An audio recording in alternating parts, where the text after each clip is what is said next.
great to see security being appreciated as well, and glad to be the security talk of the day today.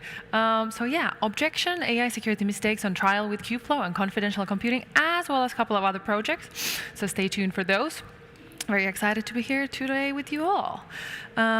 So I think we've all seen similar images to this, from Turing to different timelines about AI and security here and there. But today we're particularly going to be talking about the end of this timeline. So what is happening right now? What are the big mistakes that people are making in AI security? And what's happening in the scene? And more importantly, how do we actually prevent those mistakes, of course, obviously. Hopefully not the full end of our timeline here. Yeah, exactly. Hopefully not at the full end of our timeline. That's true. So these are exactly the mistakes that we want to object to. So that is the theme of our session. Obviously, we have a bit of a courtroom theme happening here. But let's get started.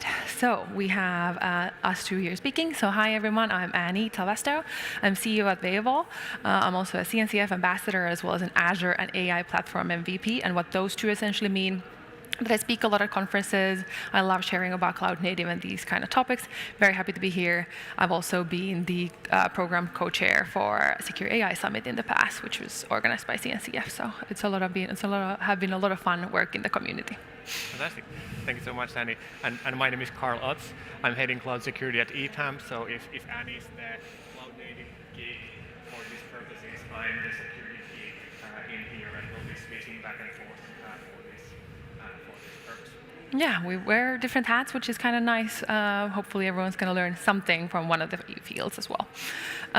Okay, let's get started. We promised a courtroom. We are delivering a courtroom, a literal courtroom. And I even paid rights for this picture, so I definitely will take most out of it, because it is actually a fully copyright okay here.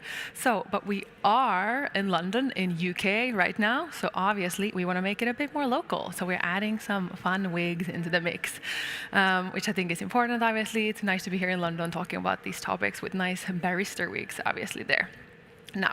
Now that we bring it a bit more to the cloud native topic, of course, we're actually going to see who are the defenders, who are the mistakes, what's happening in this cloud native courtroom specifically. So no surprise from the session topic, we have Kubeflow, one of the lawyers, defenders, whatnot. Then we have confidential computing, and then open telemetry as well. So this is a bit of a sneak peek into what are the different projects that we're going to be talking to today.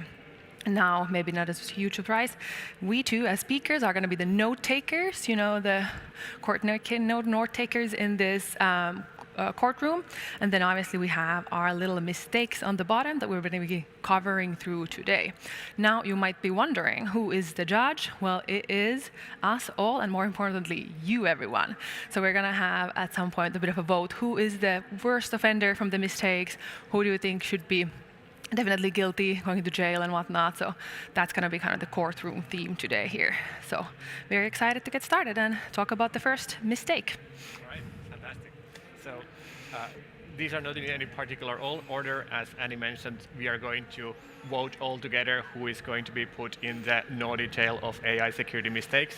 So don't take this as the worst mistake over here. You will be the judges of that. But this is the first mistake that we are going to talk about. So this is a large group of categories of any type of supply chain attacks that we are seeing.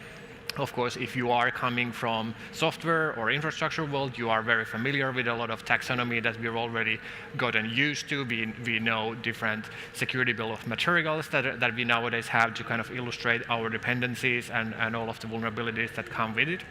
But if we are approaching this into the world of AI and a world of model security specifically, there's quite a bit of new context that we need to learn in here. So for example, if you're using Pickle as your packaging for your models over here, if you go for Hugging Face, most of the models are packaged using Pickle.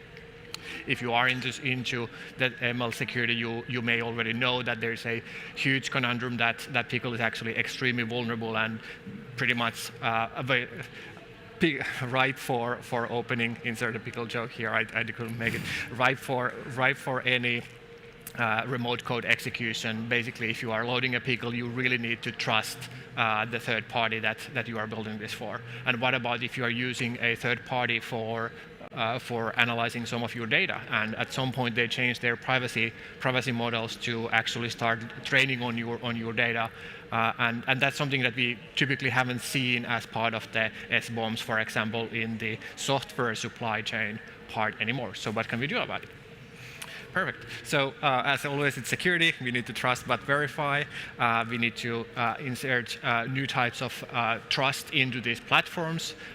We already have started to see some of these model and training and data platforms to actually include kind of trusted content, trusted verifiers, so that you can kind of avoid this kind of typo squatting or domain squatting type of attacks. If someone makes a typo on their repository and accidentally downloads a malicious version of that packet, that verified publisher should be the kind of root of trust for us, for a human to understand. It's not just the amount of stars there is. Your stars can be bought, as we know, but also about who is the actual publisher in there. So over time, some of these will get better with these platforms that we are using, but we also need to include, as part of our own workflows, all of the same scans and same evaluations that we would have for any other type of software. And kind of we've come across a lot on the industry on the DevSecOps side, but now we need to implement all of the same practices also for our ML side as well.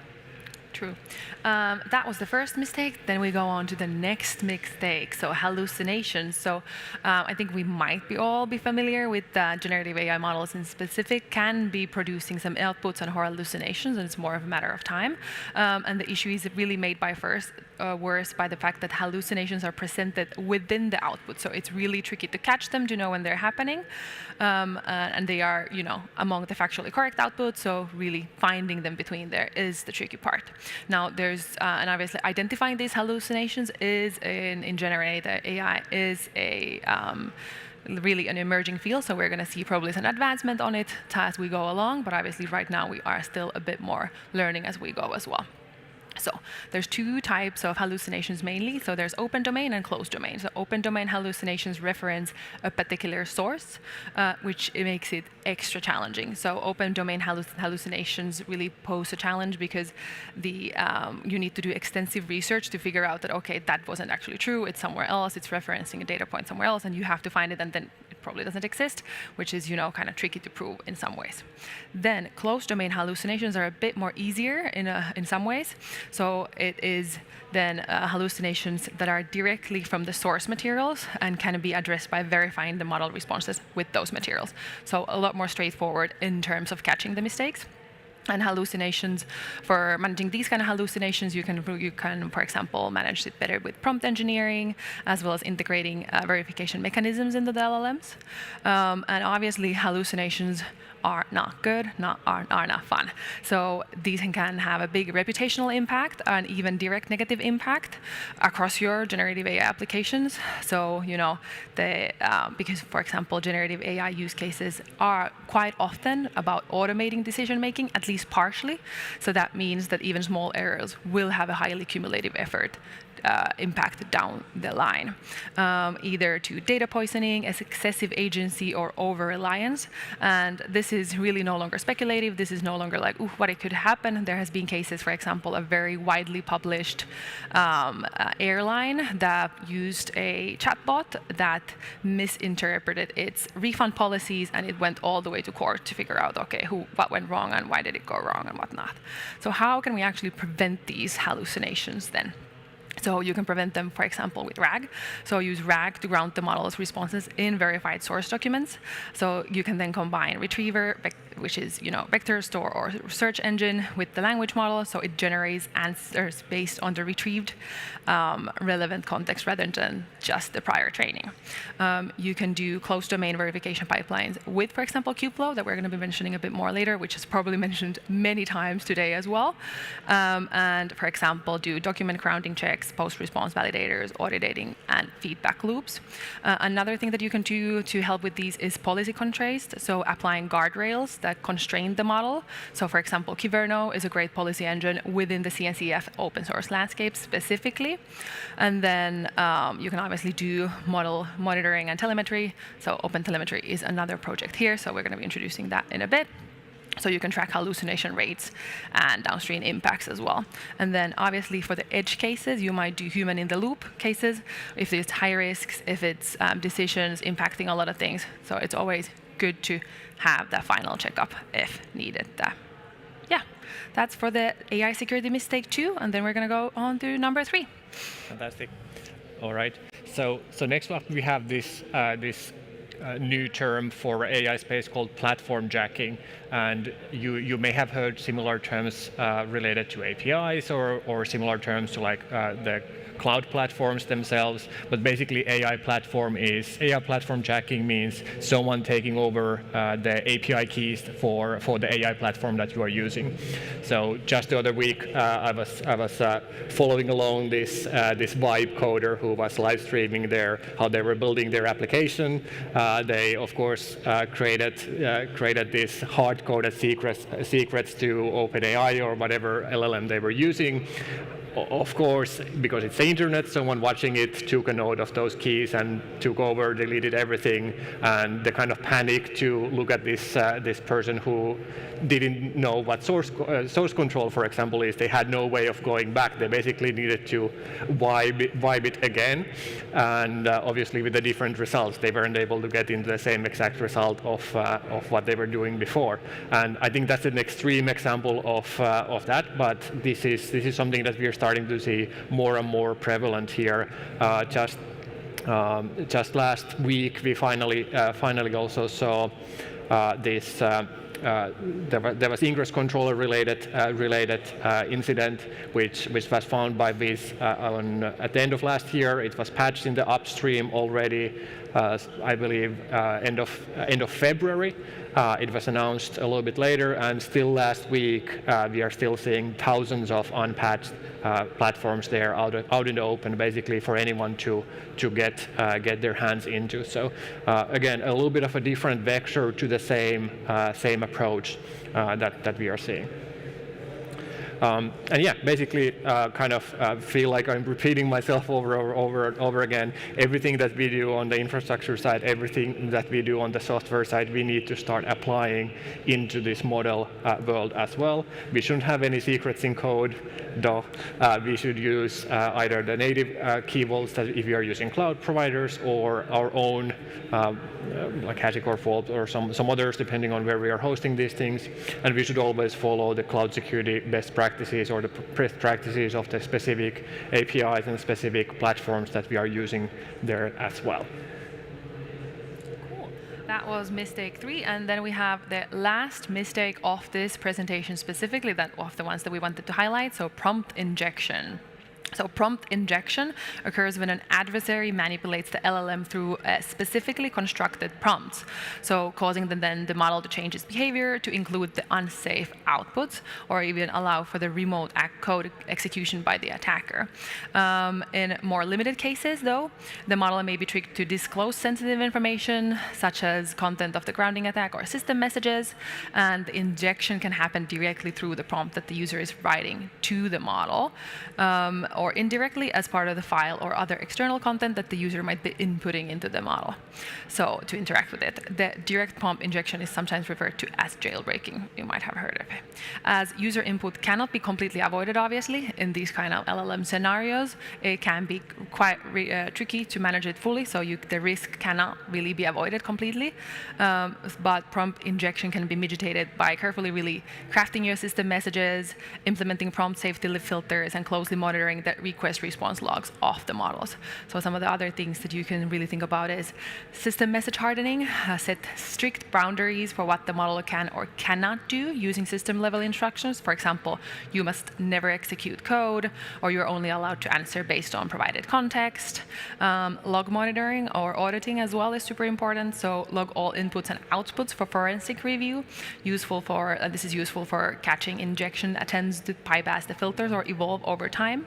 And Kubeflow pipelines can particularly help you orchestrate these kind of things. Then prompt safety filters was another one that I mentioned a bit there. So you can use input-output filtering layers to scan for unsafe instructions, jailbreak attempts, or malicious payloads. So these can be rule-based or secondary LLMs to classify intent or toxicity there.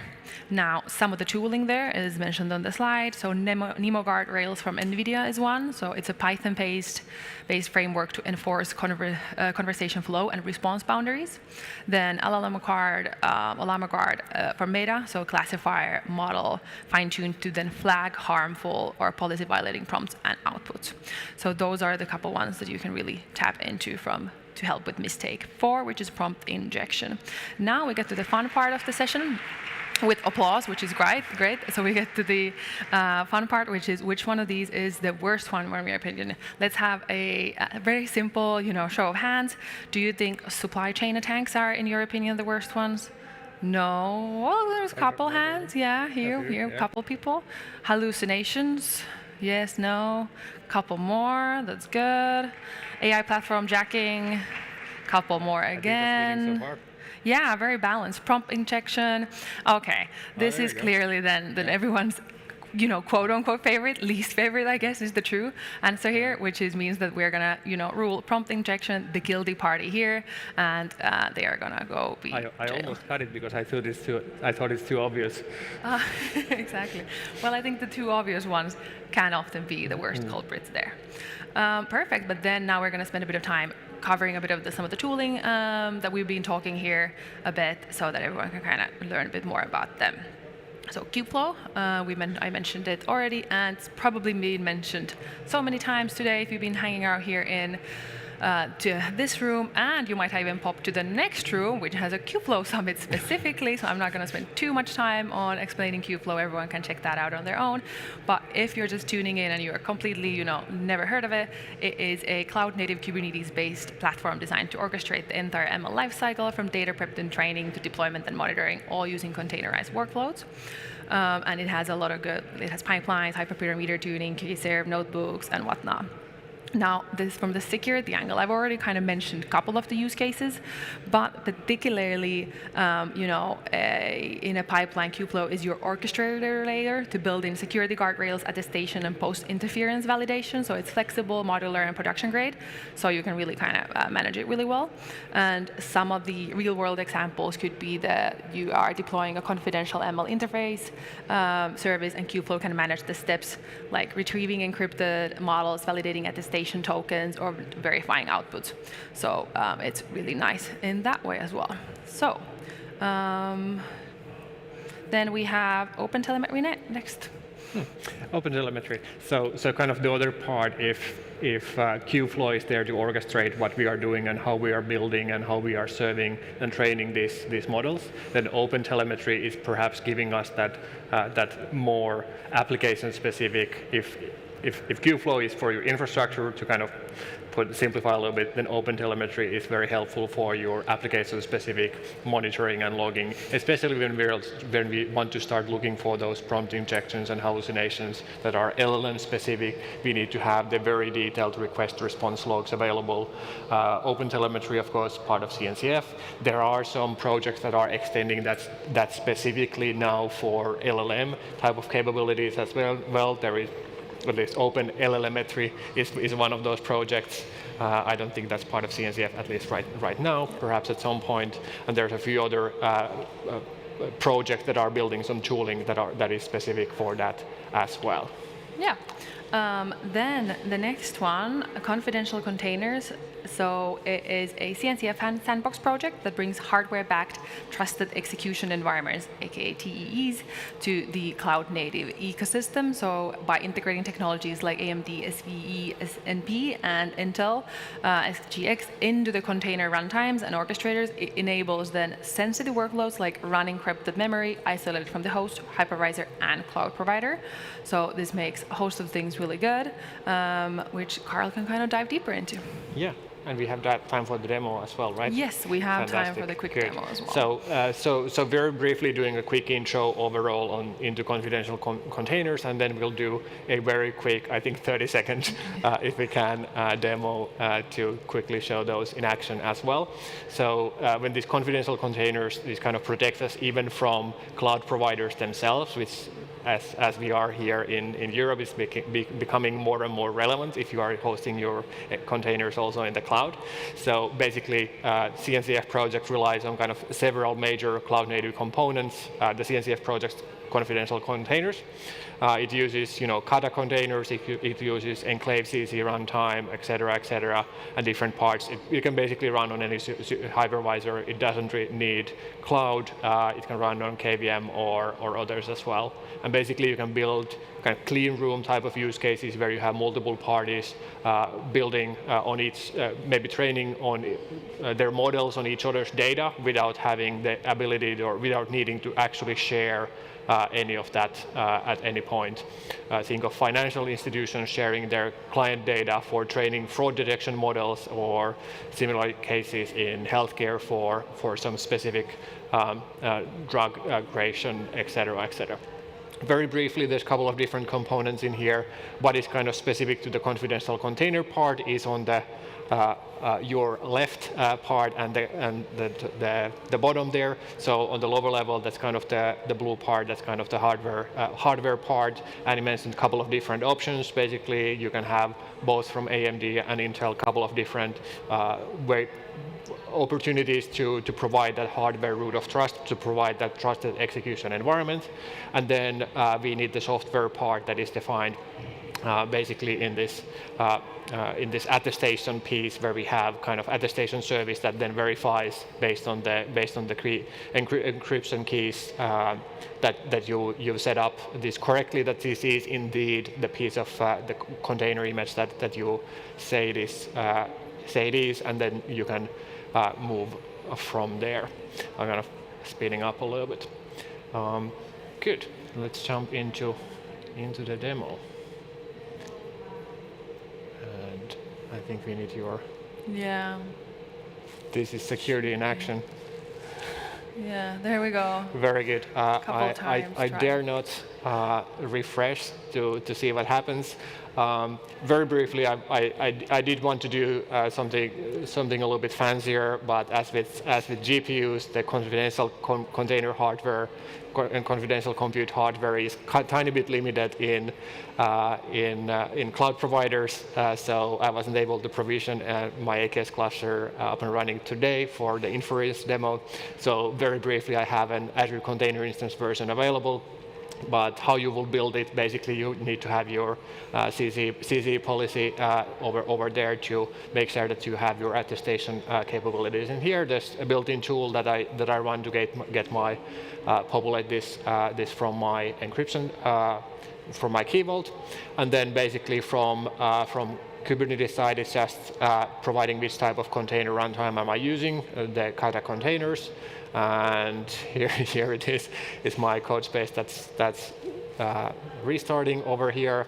That's how you know it's live. That's how you know it's live. I will say in the interest of time, let's jump into the other part where I happen to have this running already. Trust me, it's magic. This is basically just running on a container instance and showing up the attestation data from that specific TE environment over there. Happy to do another live attempt after the session for anyone interested in there. And I think then we quickly wrap into our takeaways. Yeah, let's go to the right slide so we can see what's happening. So we have the takeaways next, which is obviously we have covered quite a bit of things here. So 4 AI security mistakes, supply chain attacks, hallucinations, AI platform jacking, and prompt injection. We voted prompt injection as the worst one, so they definitely are the guilty party and go to jail. And then we covered Kubeflow, confidential containers, and open telemetry as a whole. So quite a host of things covered there. Now, if you want to learn more, if you're like, ooh, this is super fun, I've already added actually the links and the slides to my GitHub, so you can can find these from there, as well as from Sked, from the session description. And then I always recommend people to check out the Cloud Native Kubernetes AI Day sessions. But luckily, you're already here, physically or listening online, so I don't have to probably recommend these sessions for everyone. But on the other hand, if you are interested in contributing more to these topics, Cloud Native AI Working Group or Security Tag, wonderful places, wonderful people, highly recommend getting involved there to contribute to the open source. If you're interested in learning more, OWASP Top 10 for LLM apps is there. And then obviously, if you are interested on the Azure side and OpenAI, Karl has that book out since last week. That's right. And just before we wrap up, I also did want to call out that Maxine over there has also a session on security in Kubernetes later in the main program. So go ahead and check it out also. I think it's on Thursday. Yeah, there's so much good content coming in the couple days, as well as afterwards, obviously coming to YouTube as well for the CNCF channel, so tune in to all of those. But thank you from our side, and I hope you enjoyed your time in the Cloud Native courtroom.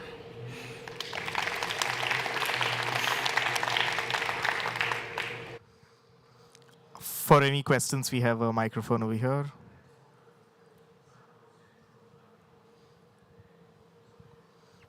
Okay, I don't think we have any questions. We Great answered talk. everything already. Absolutely. That's Yes. good. That If you have was any great. questions, you can come always here and chat with us or reach out in social media. So thank you, everyone. Yep. Thank you so much. Thank you.